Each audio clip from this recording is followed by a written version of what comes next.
ओम शांति। आज प्यारे मीठे बाबा की अव्यक्त मुरली मंथन की डेट है 1 नवंबर 2023। तो आज भगवान हम बच्चों से मिलने आए हैं और बाबा ने जो टाइटल दिया है आज की रिवाइज डेट है 31/12/95, 31 दिसंबर 2095, 1995 को बाबा जो आए थे। बाबा ने इसकी पूरी वाणी हम बच्चों के लिए चलाई है। तो उसकी टाइटल है फरिश्ता बनकर बाप दादा की छत्र छाया और प्यार की अनुभूति करो। फरिश्ता बनकर भगवान की छत्र छाया और प्यार की अनुभूति करो। तो चलिए सभी फरिश्ता बन जाते हैं। कैसे बनेंगे ये विधि भी बताती हूँ। आराम से बैठे, एकदम मन बुद्धि को एकाग्र कर ले। एकाग्र अर्थात संकल्प को रीड करना शुरू कर दें कि कौन से संकल्प आ रहे हैं। जब हम उसको चेकिंग करने लगेंगे तो गलतियां कम होती है। जैसे हम लोग छोटे बच्चों को जब हम माँ पिता वॉच करने लगते हैं ना, तो नटखटपना कम करते हैं ना, डर लगता है मम्मा देख रही है, ठीक है। उसी तरह से जब हम संकल्पों को चेक करने लगेंगे तो संकल्प कम से कम होते जाएंगे और एकदम कम कर ले। और क्या करना है, एक ही संकल्प दे कि मैं आत्मा हूँ और अभी फरिश्ता बनने की स्टेज पर हूँ, दीदी हमें बता रही है। ये संकल्प डालें। हम आराम से बैठे, दोनों भावों के बीच में भ्रिकुटी में देखें कि मेरी आत्मा चमक रही है, मैं एक आत्मा हूँ। उसके बाद उस आत्मा की लाइट को पूरे मस्तिष्क में फील करें। जैसे कमरे में जैसे लाइट जलाते हैं तो धीरे धीरे लाइट बढ़ने लगता है ना, थोड़ा थोड़ा। तो मस्तिष्क में लाइट भर गया, मेरा पूरा ब्रेन और उसके सारे न्यूरॉन्स एकदम जल उठे हैं। पूरा मेरा ब्रेन जगमग कर रहा है इस ज्ञान से, आत्मा के प्रकाश से। उसके बाद मेरी दृष्टि नैनों में वो प्रकाश फैल गया। मेरे चेहरे पर, मेरे गले, कोई भी थायराइड, कोई भी सांस की परेशानी, कुछ भी, वो लाइट अंदर जा रहा है ना, आपके सारे रोग शोक भी दूर हो जाएंगे। देखिए डॉक्टर भी रेडिएशन किरणों द्वारा करता है ना, लेजर किरणें। तो ये परमात्म किरणें हैं, परमात्मा और आत्मा की मिली भगत की है ये पॉलिसी। इसको यूज करें ना, कभी बीमार नहीं होंगे जीवन में, लेकिन विधि से करना है, ठीक है, क्योंकि विधि से ही तो सिद्धि मिलती है। तो फिर उस लाइट को फिर अपने शरीर में अंदर फेफड़ों पर, हृदय में, दोनों भुजाएं, बाजू, पेट, पीठ, कमर, पैर, घुटने और पाँव के पंजे, फीट में पूरा हम प्रकाश से भर गए, ठीक है। और जैसे जैसे मेरा आत्मा का प्रकाश मेरे पूरे शरीर में फैल रहा है, मेरे जो हाड़ मांस का शरीर है ना, वो गुप्त होता जा रहा है, लुप्त हो रहा है, और मैं बन गई आकारी फरिश्ता। मैं लाइट के सूक्ष्म शरीरधारी फरिश्ता बन गए सभी, फील कर रहे हैं सभी। बस अब हम फरिश्ता बनकर अपनी इस एकाग्र चित्त अवस्था से बाबा की मुरली सुनेंगे और एक एक पॉइंट जब अंदर जाएगी ना, बस बन गए हम फरिश्ता, ठीक है। तो फरिश्ता बनकर बाप दादा की छत्र छाया और प्यार की अनुभूति करो। देखिए बाहर बारिश भी हो रही है, लेकिन आवाज़ क्लियर है ना, माइक के बिल्कुल करीब मैं अपना मुख सटा के बोल रही हूँ ताकि बाहर की शोर अंदर को डिस्टर्ब ना करे। तो फरिश्ता बनकर बाप दादा की छत्र छाया प्यार की अनुभूति करो, ये टाइटल दिया बाबा ने। तो आज विश्व को सच्चे डायमंड समान चमकाने वाले, प्रकृति को भी डायमंड समान चमकाने वाले, विश्व की आत्माओं को भी डायरेक्ट बच्चों को डायमंड बनाने वाले, साथ साथ नए वर्ष के साथ नवयुग नए विश्व स्थापन करने वाले बाबा डायमंड बनने वाले बच्चों को देख रहे हैं। किसको देख रहे हैं बाबा? तो डायमंड समान चमकने वाले, चमकाने वाले, बनने वाले, बनाने वाले, विश्व स्थापन करने वाले बच्चों को देख रहे हैं बाबा। सुना? हम्म। तो साकार रूप में बाप दादा के सामने कितने डायमंड चमक रहे हैं। साकार रूप अर्थात शरीर रूप से भगवान जब मधुबन में चारों तरफ दृष्टि देते हैं ना बाबा, इस शरीर के द्वारा जो आते हैं बाबा मुरली सुनाने, अव्यक्त भगवान आते हैं हमें मुरली सुनाने, तो शरीरधारी बच्चे दिख रहे हैं। तो बाबा को क्या दिख रहे हैं? सभी डायमंड, सबकी आत्मा का डायमंड बाबा को दिख रहा है। विश्व के कोने कोने से भगवान उन डायमंड को देख रहे हैं, क्योंकि कोने कोने से बच्चे आते हैं ना। आत्मा सभी के मस्तक पे चमकते हुए डायमंड कितनी अच्छी लग रही है, सामने से चमकते हुए आत्मा डायमंड, और इतने संगठित रूप में चारों डायमंड ही डायमंड, देखने से दृश्य कितना प्यारा लग रहा है। हम सब फील कीजिए ना, चारों अगर तरफ जहाँ भी दृश्य जाए वहाँ डायमंड चमक रहे हैं। कितना दीपावली में कितना सुंदर, हर घर में जो उजियारा होता है, दीपक की लाइट जो चमकती है, तो वो तो पीली पीली होती है, वो थोड़ा तेल कम हो तो लौ धीमी भी जाती है। लेकिन अगर डायमंड, रियल डायमंड चारों तरफ चमकता हुआ दिखे तो कैसा फील होगा? लगेगा ना कि हम पता नहीं कहाँ आ गए हैं, एकदम हीरो की दुनिया में, है ना। तो भगवान ऐसे आत्माओं को देख रहे हैं, और संगठित रूप से तो डायमंड है। डायमंड कितना प्यारा है। तो ये संगठन किसका है? आप डायमंड्स का ना, आज बाबा ने हमको एक डायमंड बनाया ही दिया। कि चाहे नंबरवार है फिर भी चमक रहे। तो डायमंड सबसे कीमती है ना, सबसे कीमती रत्न कौन है? डायमंड। और बाबा हम डायमंड्स को देख रहे हैं, शरीर को नहीं देख रहे हैं, बाबा आत्मा को देख रहे हैं। बाबा कहते हैं तो आपके शरीर में चमकता और डायमंड दिखाई देता है? बाबा पूछ रहे हैं। हमारी आत्मा डायमंड अंदर छिपी हुई है। हम्म लेकिन जब शरीर को देखोगे ना तो वो छिप जाता है। तो ये बाबा पूछ रहे हैं कभी कभी दिखाई देता है क्या, कभी छिप जाता है? डायमंड जुबली है तो जुबली में क्या होता है? जुबली कैसे मनाते हैं? कोई भी diamond jubilee, silver jubilee, golden jubilee हम लोग मनाते हैं ना। तो क्या करते हैं उसमें? वैरायटी लाइट्स की सजावट करते हैं। तो आप लोग भी वृक्ष में जहाँ तहाँ लाइट लगाते हो। कोई लोग मकान भवनों को लाइट करते हैं और कोई वृक्ष को, जैसे क्रिसमस ट्री वगैरह। पता है क्रिसमस ट्री किसका उदाहरण है? कल्प वृक्ष का है, जिसमें ये जो लाइट्स लगाते हैं ये आत्माएं हैं जो चमक रही है, डायमंड्स चमक रहे हैं, है ना। तो बाबा कहते वो तो एक दिन जुबली मनाते, क्रिसमस मनाते। आप क्या करते हो? उनका तो एक दिन होता है, डायमंड दिवस होता है, और आपका है डायमंड वर्ष, अर्थात डायमंड युग है आपका। अगर यही सभी का दृढ़ संकल्प है, डायमंड वर्ष मना रहे हैं, तो आपके मुख में गुलाब जामुन हो। बाबा बोल रहे हैं, बाबा जैसे बोले तुम डायमंड युग मना रहे हो, यदि सभी का संकल्प ये है कि हम डायमंड युग मना रहे हैं, तो बाबा सबके मुख में क्या डाल रहे हैं? गुलाब जामुन। गुलाब जामुन पर एक बहुत सुंदर एक बात याद आ गई, क्योंकि हमने अभी अभी उस लिंक को देखा था। बाबा की अति प्यारी दुलारी छोटी सी बेबी गुड़िया बच्ची, ठीक है, उसने सात्विक रेसिपी की एक लिंक शुरू की है, और उसने गुलाब जामुन मिठाई, गुलाब जामुन मिठाई से उसने शुरुआत की है। तो बहुत सुंदर, बहुत स्वादिष्ट, और बहुत प्यारे उसके वचन। सो बाबा ने गुलाब जामुन बना तो गुलाब जामुन की उसने लिंक ही बना दी। तो मैं वो लिंक इस अपने डिस्क्रिप्शन पे और कमेंट में भी शेयर करूंगी। आप सब जरूर इसे लाइक, सब्सक्राइब और शेयर जरूर कीजिएगा। ये बाबा की बहुत ही स्नेही अनन्य बच्ची है ना। तो ये सेवा हद से बेहद की हो जाए। तो बस गुलाब जामुन सबको टेस्ट आ गया ना। सभी बनाएंगे, ठीक है, जरूर बनाएंगे अपने घर में। तो बाबा के बच्चों को आगे बढ़ाना हम बच्चों का ही तो फर्ज है ना बाबा। तो बस यही है ना। तो समझा, मनाना अर्थात बनना। और फिर सभी बनेंगे ना कि थोड़ा थोड़ा दाग लग जाएगा? बाबा कह रहे हैं सभी डायमंड बनेंगे, थोड़ा थोड़ा दाग लगेगा। तो ही बाबा एक तो नया वर्ष व दूसरा डायमंड जुबली की डबल मुबारकबाद दे रहे हैं, पदम गुना मुबारकबाद दे रहे हैं। किसकी मुबारक दे रहे हैं बाबा? एक तो नया वर्ष की और दूसरा डायमंड जुबली की, पद्मा पदम डबल मुबारकबाद दे रहे हैं। तो डायमंड वर्ष में बाप दादा यही विशेषता देखना चाहते हैं कि हर बच्चे को जब देखो, जिसे देखो तो चमकता हुआ डायमंड ही दिखाई दे। क्या देखना चाह रहे हैं बाबा? कौन सी विशेषता देखना चाह रहे हैं? कि हर बच्चा जब किसी को भी देखो तो पहले स्वयं को देखो मैं डायमंड हूँ, और सामने को भी डायमंड देखे। खान के अंदर वाला डायमंड नहीं, बल्कि मस्तक मणि का चमकता हुआ डायमंड। तो आज ये संकल्प करो कि डायमंड बनेंगे व देखेंगे भी। तो सभी करें संकल्प, हाँ जी बाबा, हम सब डायमंड बनेंगे और देखेंगे भी, खान में चमकता हुआ नहीं। हम्म चलो, बाबा कहते चलो आपकी दृष्टि से उसका कालापन बहुत कोयला ही है, काला कोयला ही है।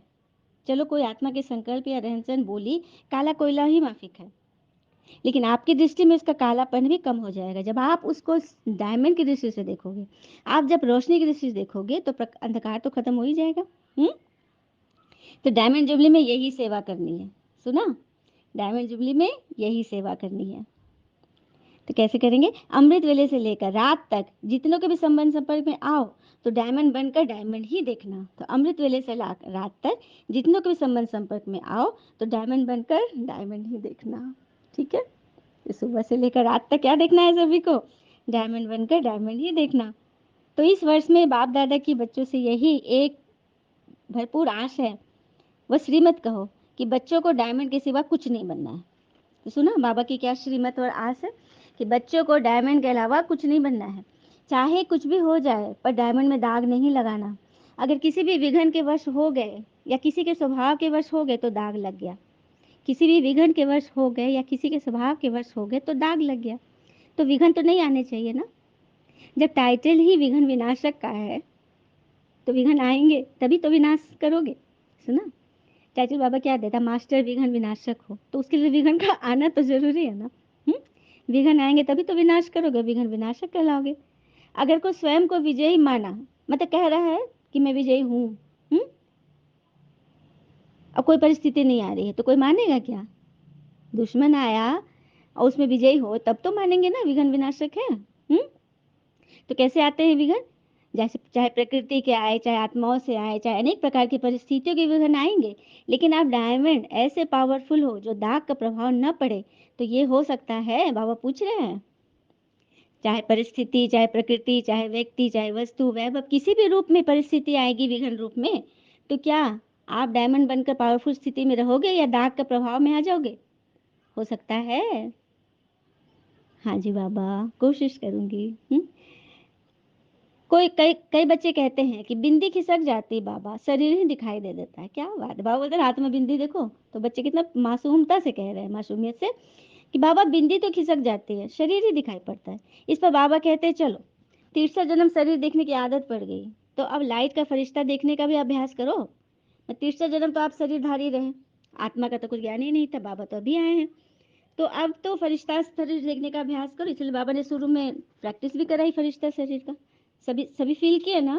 जिसको नहीं समझ में आएगा आप प्लीज कमेंट में पॉइंट जरूर बता सकते, दीदी इसका अर्थ क्या है, आप हमें समझाना, ठीक है? तो मुझे अच्छा लगेगा कि बच्चे इसको ध्यान से सुन रहे हैं और बनना चाह रहे हैं, डायमंड बनना चाह रहे हैं। तो जो बनना चाहते हैं, जो भी पॉइंट आपको नहीं समझ में आए, आप प्लीज इसको कमेंट में शेयर कीजिए, उसे अगले मंथन में जरूर क्लियर करूंगी, ये वादा है मुझे आत्मा का, मुझे डायमंड का। तो शरीर ही चाहिए, तो फरिश्ता भी तो शरीरधारी ही है ना, बाबा बोल रहे। चलो, तीसरा जन्म शरीर ही देखा तो शरीर की आदत लगी है, तो फरिश्ता भी तो शरीर ही हो गया ना। भले हाड़ मांस का शरीर नहीं, लेकिन लाइट का शरीर तो है। बाबा इतना कस के पकड़ते हैं। और आप सब कहते भी हो कि हम बाप दादा से बहुत प्यार करते हैं, तो प्यार का अर्थ क्या होता है? समान बनना। देखो, प्यार में तो बाबा कहते हैं सभी पास है, और प्यार का अर्थ क्या होता है? समान बनना। जिससे प्रेम होता है, हम चाहते हैं ना कि ऐसा एक्ट करे जिससे वो खुश हो जाए। हम कभी नहीं चाहेंगे कि ऐसा करे जिससे वो गुस्सा हो जाए, वो मुझे छोड़ दे, कभी ऐसा करेंगे नहीं ना। तो भगवान से प्यार है, तो बाबा जो कह रहे डायमंड बनना, तो सभी बनेंगे ना। सभी कमेंट में एक डायमंड, जितने डायमंड खुद बन रहे कितना बना रहे, आप सभी कमेंट में ये जरूर शेयर कीजिएगा। डायमंड डायमंड होने चाहिए आज के कमेंट में, ठीक है? तो नवयुग स्थापना अवश्य शिव बाबा करने के निमित्त बनते हैं। चलिए, नवयुग स्थापना अवश्य भगवान करते हैं, लेकिन निमित्त कौन बना? ब्रह्मा बने ना, लेखरा दादा बने ना, जिनके तन में भगवान है। तो इसी तरह से वैसे ही आप अपने को क्या कहते हो? ब्रह्मा कुमार कुमारी ना, कि शिव कुमार कुमारी? शिव बाबा नवयुग की स्थापना के लिए आए हैं, लेकिन निमित्त तो ब्रह्मा बनते, उनके द्वारा करते हैं। तो आप भी अपने को क्या कहते हो? ब्रह्मा कुमार कुमारी ना, कि शिव कुमार कुमारी? क्योंकि शिव वंशी तो सभी हैं, मतलब शिव के बच्चे तो सभी हैं, लेकिन ब्रह्मा वंशी सिर्फ आप चुने हुए रत्न हो। ब्रह्मा वंशी कौन बनेंगे? जो ब्रह्मा बाबा के द्वारा ये ज्ञान मुरली सुनेंगे और जीवन में उतारेंगे, धारणा करेंगे, वही तो बनेंगे ब्रह्मा कुमार कुमारी। तो ये तो ब्रह्मा वंशी तो चुने हुए रत्न हुए ना, जो देवता बनने वाले हैं, वही तो है। सारे शिववंशी हैं, शिव के बच्चे सभी है, लेकिन ब्रह्मावंशी तो देवता बनने वाले ही हैं, चुने हुए बच्चे। दुनिया में इलेक्शन होता है, लेकिन यहाँ सिलेक्शन। फिर बाबा कहते हैं, कोई जब जुबली मनाई जाती है तो उसे गिफ्ट देते हैं ना। किसी की जुबली जब मनाते हो, कोई मैरिज डे या कुछ भी मनाते हो, बर्थडे या कोई कंपनी का कोई सेरेमनी होता है, तो गिफ्ट देते हो ना। हाँ, तो किसी ने गुलाब का पुष्प, कोई हाथी, कोई घोड़ा, मतलब खिलौने आदि, जैसा जो बच्चा का मनाए, कुछ भी किए, तो ये सब तो मनोरंजन है। तो ये सब अच्छा है, जिससे खुश होते हैं लोग लेने देने में, है ना?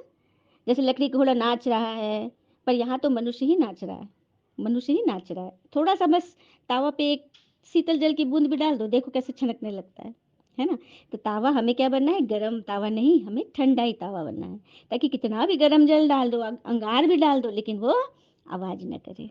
तो मनुष्य नाच रहा है वहां दुनिया में, लेकिन हमें तो क्या करना है?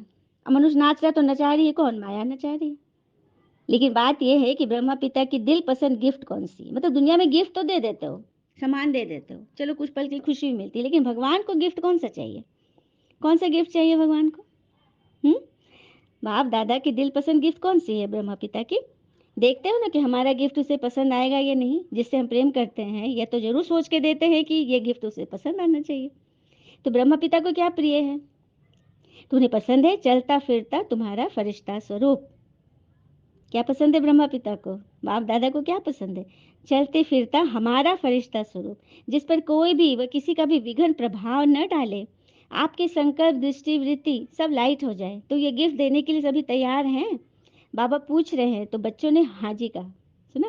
जब बाबा पूछते हैं ना मधुबन में, सभा में, इंद्र सभा में, तो सभी बच्चे कहते हैं हाँ जी बाबा। अब देखिए बाबा क्या कह रहे हैं, ठीक है हाँ जी तो कह दिया, तो सभी का फोटो व वॉइस रिकॉर्ड हो गया। फिर बाबा पूछेंगे बाद में, क्योंकि गोल्डन युग तो लाना है ना, हीरा जैसे चमकेंगे, हीरा बनेंगे तभी तो हीरा जैसे कब चमकेंगे, हीरा बनेंगे तभी तो चमकेंगे।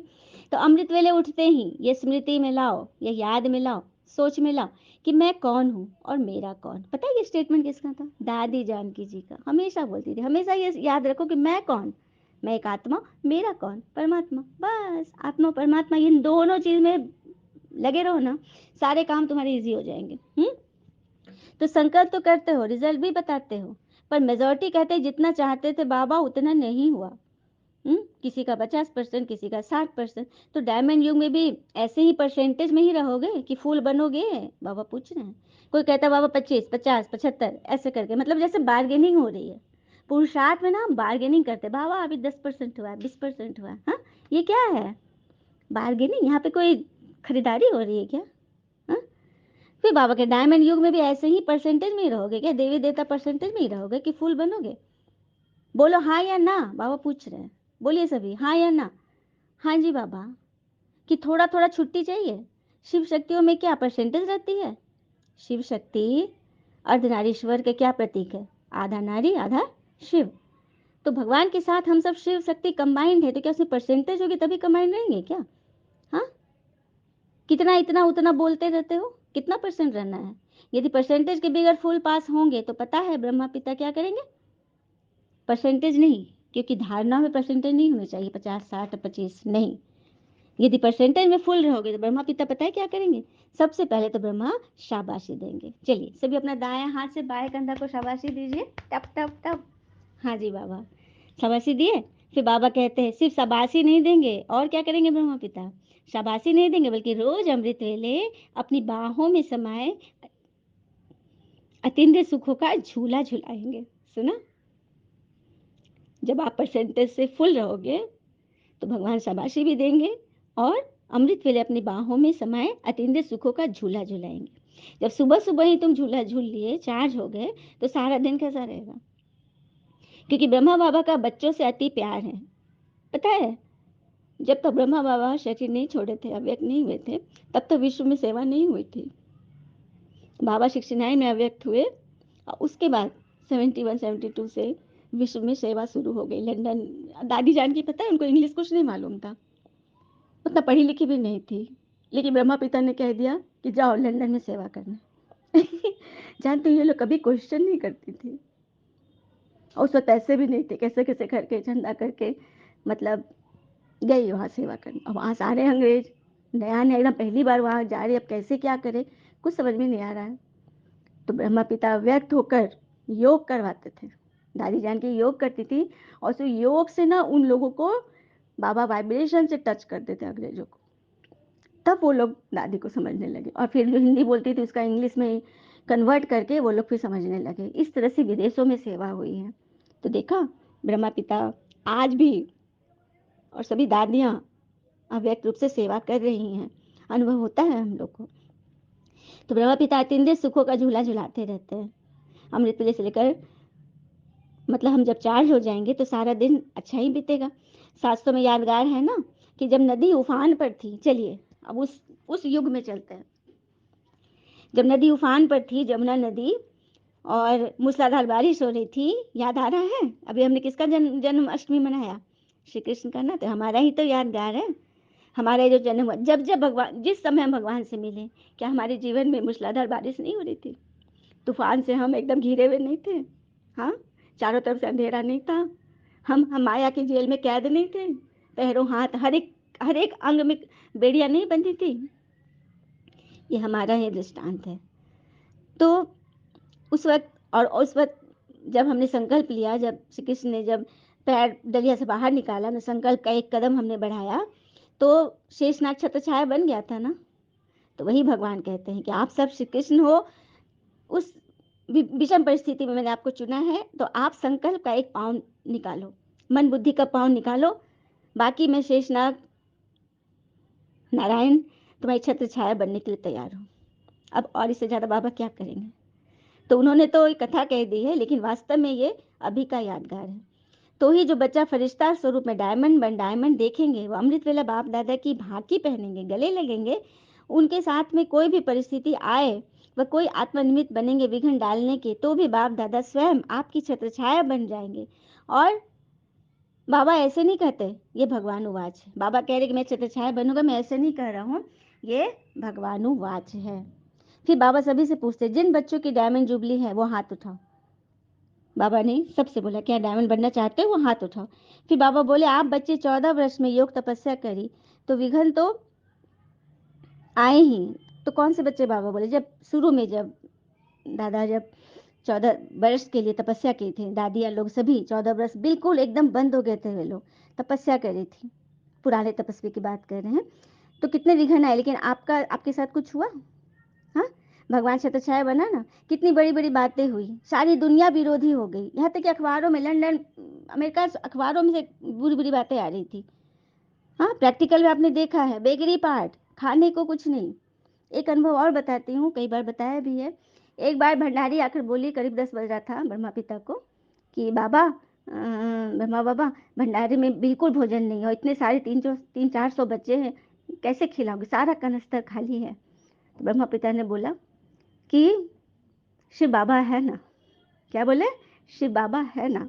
और उसके बाद ये लोग योग करने लगे, बोले आओ सभी योग करते हैं। तो भगवान से कनेक्ट होकर योग किए। और 12 बजे से भोजन बनता था।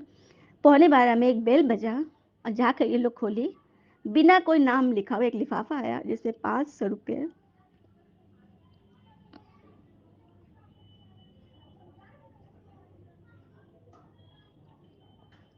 तो देखा, भगवान इस तरह से पहले निश्चय की परीक्षा लेते हैं, मदद तो पूरा करते हैं, क्योंकि पता है बिना, यदि निश्चय के भगवान बढ़ते जाए ना सबको, तो अहंकार का पुतला बन जाएंगे हम। इसलिए भगवान पहले निश्चय देखते हैं, कर्तव्य देखते हैं, कर्म देखते हैं, फिर उसका फल मिलता है। तो इस तरह से भगवान ने आगे, फिर आगे बोल रहे बाबा कि अपने बेगरी लाइफ देखा, भूख भूख मेरी मैंने एकदम कम में चले, तपस्या के समय भिन्न भिन्न तरह के विघ्न आए, बंदूकें आई, आग की लपटें, घर भी जलाया गया था, तलवारें लेकर, एक गड़ासा लेकर आ गए सभी ब्रह्मा पिता को मारने के लिए, तब भी छत्र छाया तो रही ना। देखो भगवान आज प्रूफ दे रहे हैं, कोई नुकसान हुआ? जब पाकिस्तान हुआ तो कितने हंगामे हुए थे, पर आप बिल्ली के पुंगरे जैसे सेफ रहे ना। सोचिए 1937 से भगवान आए हैं, बंटवारा के समय कितना हंगामा हो रहा होगा, लेकिन बचे रहे। भाई बाबा बोल रहे आपको तो कुछ नहीं हुआ ना, दुनिया वालों की महंगाई थी, पर आप 5 रुपए में सब्जियों की बैलगाड़ी के अनुभवी थे ना। 5 रुपए में सब्जियां मिल जाती थी, पूरा गाड़ी मिल जाता था। वह दुनिया वाले डरते थे, पर आप ज्ञान डांस कर मगन रहते थे, क्योंकि ईश्वर साथ है। तो अभी क्या करेंगे, इतना सुने ना, आदि के पाठ सुना ना, बाबा पूछ रहे, तो अभी क्या करोगे? तो रियल डायमंड बनेंगे ना, जिनसे भिन्न भिन्न शक्तियों की किरणें चारों ओर फैलेगी। तो कैसा डायमंड बनना है? जिसे भिन्न भिन्न शक्ति की किरणें चारों ओर फैले। तो ऐसा अभ्यास करेंगे, आपके स्वरूप में औरों को महसूसता हो। जब आप ऐसा अभ्यास करेंगे तो आपके स्वरूप में औरों को महसूसता होगी। तो समझा, ये है ब्रह्मा बाबा की गिफ्ट। तो सभी देंगे कि कोई कोई ही देगा? बाबा पूछ रहे हैं, तो सभी देंगे ना बाबा को? ये गिफ्ट सभी कमेंट में जरूर शेयर करें, जो जो गिफ्ट देंगे वो जरूर बाबा को शेयर करेंगे, ठीक है? सिर्फ मधुबन वाले गिफ्ट नहीं देंगे, सभी को देना है। और बन जाए छोटा बच्चा, जैसे छोटा बच्चा होता है ना, कुछ भी बदमाशी भी करके आता है, तो माँ बाप की गोद में छिप जाता है ना, ताकि कोई हमको तूफान ना आए, कोई बिघन ना आए, सबसे माँ बाप बचा ले। उसी तरह से कोई बातें भी हो गई, परिस्थिति आ गई, आप भगवान की भुजाओं में समा जाओ, मतलब भगवान को सब बता दो और फ्री हो जाओ। वरदान ले लेते हैं। सदा सेफ्टी के साधन सॉरी जल्दी में, सदा सेफ्टी के स्थान पर रह, निर्भय और निश्चिंत रहने वाले बाप दादा के दिल तक नशीन भव। सदा सेफ्टी के स्थान पर रह, निर्भय और निश्चिंत रहने वाले बाप दादा के दिल तक नशीन बनते हैं। तो भगवान का दिल तक सर्वश्रेष्ठ स्थान है। सबसे बड़ा श्रेष्ठ स्थान कौन सा है? भगवान का दिल तक। दिल तो सदा बाबा के दिल तक नशीन रहते हैं, वो सदा ही सेफ रहते हैं। जो रहते हैं वो सदा सेफ रहते हैं, उनके पास माया आ नहीं सकती। ऐसे दिल तक नशीन आत्मा निर्भय है, निश्चिंत है, यह निश्चित है, अटल है। तो दिल तक पर बैठ जाओ, इसी नशे में रहो कि अभी हम भगवान के दिल तक नशीन और अनेक जन्म राज्य तक नशीन बनेंगे। इसी रूहानी नशे में रहने से दुख की लहर आ नहीं सकती। सभी को बचना है ना। स्लोगन, बुद्धि पर किसी प्रकार का बोझ न हो, तब कहेंगे डबल लाइट फरिश्ते। फरिश्ता हम सब बने ना, अनुभव हुआ ना, फरिश्ता तभी बनेंगे जब दिल पर कोई बोझ ना हो, कोई फालतू बातों से हमारा कोई रिश्ता ना हो, बस आत्मिक स्नेह। डायमंड बनेंगे, डायमंड देखेंगे। इसी बात का बुद्धि पर हो तो बन जाएंगे डबल लाइट फरिश्ते। अच्छा, ओम शांति। शुक्र है मीठे बाबा, मुझे आशा है कि आज सभी कमेंट में अपनी अवस्था को बताएंगे, जिनको योग लगा वो भी अपनी बात बताएंगे, ताकि मुझे आत्मा को भी प्रेरणा मिले, मैं और अच्छी तरह से ये मंथन पेश कर सकूं। इसके लिए बाबा आप सभी बच्चों का दिल से, सभी डायमंड बच्चों का बहुत बहुत शुक्रिया। ओम शांति। आप सबका जीवन सदैव डायमंड डायमंड डायमंड बने। Love you all. ओम शांति।